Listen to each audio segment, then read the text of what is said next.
ಇವತ್ತಿನ ದಿನಗಳಲ್ಲಿ ಒಂದು ಸಿನಿಮಾನ ಬಝ್ಜಲ್ಲಿ ಇಡೋದಕ್ಕೆ ಏನೇ ಹೊರಟ್ರು ಆ ಬಝ್ ಮತ್ತು ಟ್ರೆಂಡ್ ಅನ್ನೋದು ನ್ಯಾಚುರಲ್ಲಾಗಿ ತಾನಾಗೆ ಬರಬೇಕು.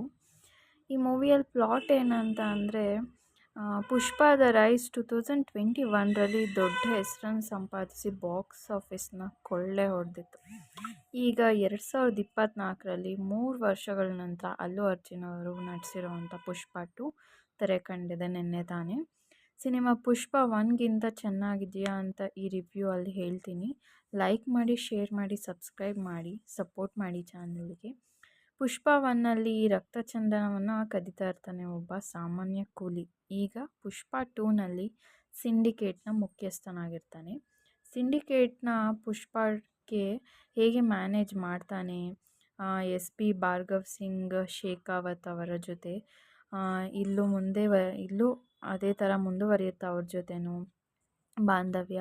ಆ ಹಗ್ಗ ಜಗ್ಗಾಟದಲ್ಲಿ ಗೆಲ್ಲೋರು ಯಾರು, ಪುಷ್ಪ ಸದಾ ಅಪೇಕ್ಷೆ ಮಾಡುವಂಥ ಅವನ ಫ್ಯಾಮಿಲಿ ಮತ್ತು ಫ್ಯಾಮಿಲಿನ ಹುಡುಕಾಟಕ್ಕೆ ಅಂತ್ಯ ಸಿಗುತ್ತಾ ಅನ್ನೋದೇ ಪುಷ್ಪ 2 ಅನಾಲಿಸಿಸ್ ಏನಿದೆ ಮೂವಿಯಲ್ಲಿ. ಅಂದರೆ ಪುಷ್ಪ 1 ಸಿನಿಮಾ ಕಂಪೇರ್ ಮಾಡೋದಾ ಆದರೆ ಪುಷ್ಪ 2 ಸಿನಿಮಾದ ಒನ್ ಲೈನೇನು ತುಂಬ ಚೆನ್ನಾಗಿ ಸಿಂಪಲ್ಲಾಗಿ ಆಗಿದೆ.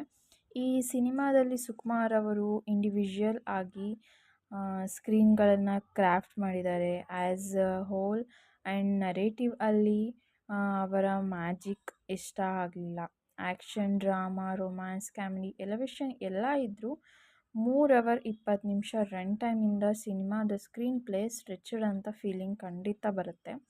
ಆ್ಯಂಡ್ ಅದನ್ನು ಟ್ರಿಮ್ ಮಾಡಿದ್ರೆ ಇನ್ನೂ ಬೆಟರ್ ಎಕ್ಸ್ಪೀರಿಯನ್ಸ್ ಸಿಗ್ತಿತ್ತು ಅಂತ ನನಗನ್ನಿಸ್ತು.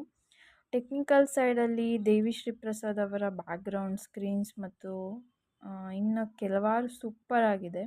ಪುಷ್ಪ 1 ಸಿನಿಮಾದಲ್ಲಿ ಸಾಂಗ್ಗಳ ಕನ್ನಡದಲ್ಲೂ ಕೂಡ ಬಿಗ್ ಹಿಟ್ ಆಗಿತ್ತು. ಆದರೆ ಈಗ ಪುಷ್ಪ 2ಲಿ ಸಿಗಲಿಲ್ಲ. ಮಯೋರ್ ಲ್ಯಾಬ್ ಕೂಬಾ ಬ್ರೋಸ್ಯಾಕ್ ಅವರ ಸಿನಿಮ್ಯಾಟೋಗ್ರಫಿ ತುಂಬ ಇಂಪ್ರೆಸಿವ್ ಆಗಿತ್ತು. ಎಕ್ಸ್ಪೆಷಲಿ ಆ್ಯಕ್ಷನ್ ಸ್ಕ್ರೀನ್ಗಳನ್ನು ಕೊರಿಯೋಗ್ರಾಫರ್ ಮಾಡಿರುವಂತೆ ಪೀಟರ್ ಹೆನ್ ಇರ್ಬೋದು, ಅವರ ಕ್ಯಾಪ್ಚರ್ ಮಾಡಿರೋ ಅಂಥ ಸಿನಿಮ್ಯಾಟೋಗ್ರಾಫರ್ ಇರ್ಬೋದು. ಜಾತ್ರೆದು ಒಂದು ಸೀಕ್ವೆನ್ಸ್ ಬರುತ್ತೆ, ಅದು ತುಂಬ ಚೆನ್ನಾಗಿದೆ. ಪೂರ್ತಿ ಸೆಟಪ್ ನಿಜವಾಗ್ಲೂ ಫೈಯರ್ ಆಗಿದೆ.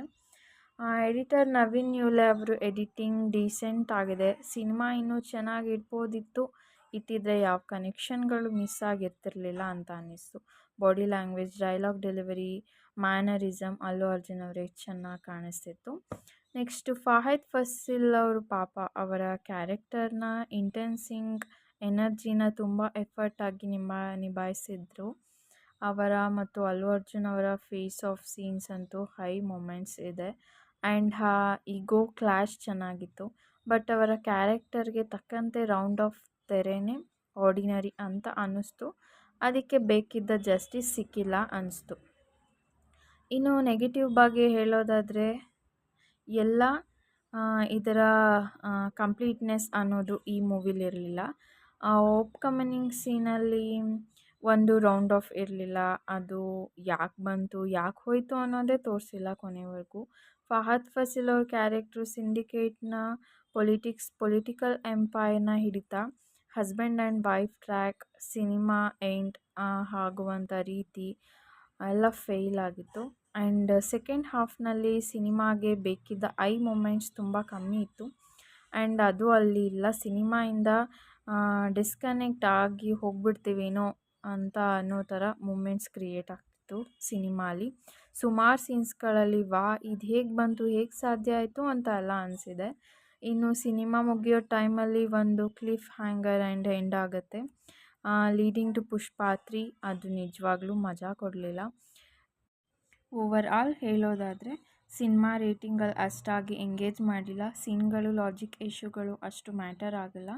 ಒಂದು ಬಿಗ್ ಸ್ಕ್ರೀನ್ ಎಂಟರ್ಟೈನ್ಮೆಂಟ್ ಬೇಕು ಅನ್ನೋದಾಗಿದ್ದರೆ ನೀವು ಕೂಡ ಹೋಗಿ ಸಿನಿಮಾ ನೋಡಿ. ಕೊನೆಯದಾಗಿ ಏನು ಹೇಳ್ತೀನಂದರೆ ಸಿನಿಮಾದ ಡಬ್ಬಿಂಗ್ ಕ್ವಾಲಿಟಿ ಸೂಪರ್ ಆಗಿದೆ. ಸೊ ಸಿನಿಮಾದವರಿಗೆ ಒಂದು ಧನ್ಯವಾದ ಹೇಳಲೇಬೇಕು. ಸಿನಿಮಾ ನೋಡಬೇಕಂದ್ರೆ ಕನ್ನಡದಲ್ಲೇ ನೋಡಿ. ಕನ್ನಡದಲ್ಲಿ ಡಬ್ ಅಂತೂ ಸಖತ್ತಾಗಿ ಮಾಡಿದ್ದಾರೆ. ನೀವು ಕೂಡ ಹೋಗಿ ಮೂವಿ ನೋಡಿ ಎಂಜಾಯ್ ಮಾಡಿ. Thank you.